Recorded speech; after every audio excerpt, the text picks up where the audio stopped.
Nshuti bakunzi ba YouTube yacu, uyu munsi tugarutse tugiye kubabwira noneho ku ndwara ya postpartum depression itera umubyeyi kwanga umwana we.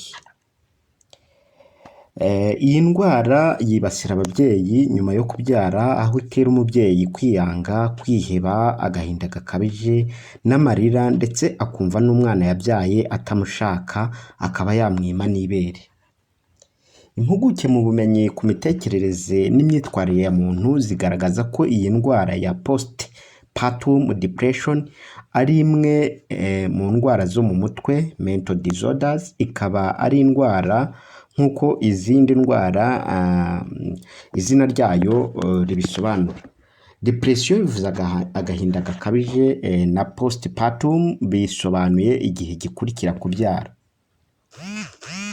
Munezereriya ni impuguke mu mitekerereze n'imyitwarire ya muntu, akaba umuforomo wakoze mu kwita ku babyeyi n'ibindi bijyanye nabo, akaba n'umuyobozi w'ikigo cy'urubyiruko cy'umuryango w'abagide bo mu Rwanda.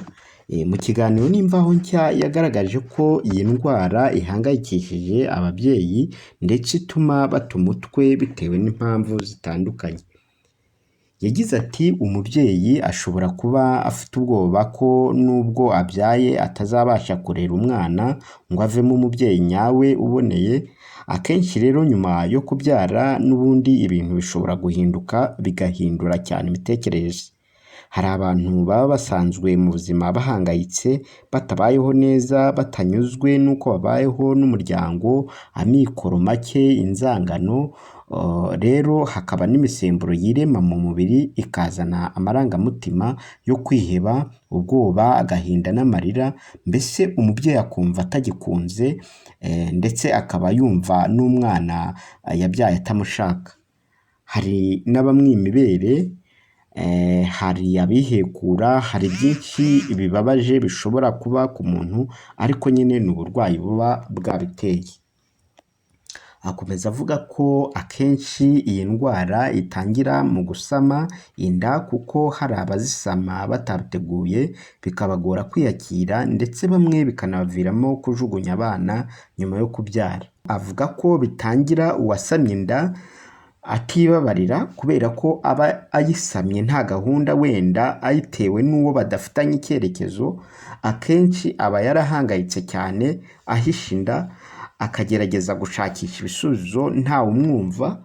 Hari n'uba yarashatse kuyikuramo ikanga ntivemo, agata umutwe, nyuma rero umwana wavutse akamujugunya. Ariko burya mu bata abana haba harimo ababa badafite ubwo burwayi bwa postpartum depression.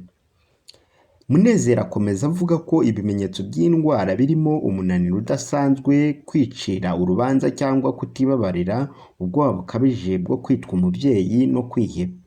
Gusa mu gihe igaragaye umubyeyi akitabwaho irakira, ariko ishobora no kumwibasira ukwezi kose cyangwa kunarenga. Agaragaza ko kwita kuyirwaye bijyana no kumuganiriza n'abantu bamufitiye urukundo, bakamuhumuriza, bikaba byiza cyane ari abantu babifitiye ubumenyi buhagije, baba abaganga, yewe byaba na ngombwa hakenewe imiti akayihabwa mu gihe kwitabwaho no kuganirizwa bitatanze umusaruro. Yongeye ko abita umubyeyi warwaye atyo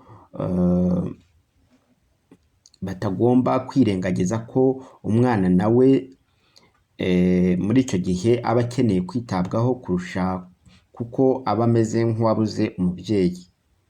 Ubushakashatsi bugaragaza ko iyi ndwara yibasira abagore, aho umwe muri 7 babyaye aba ayirwaye.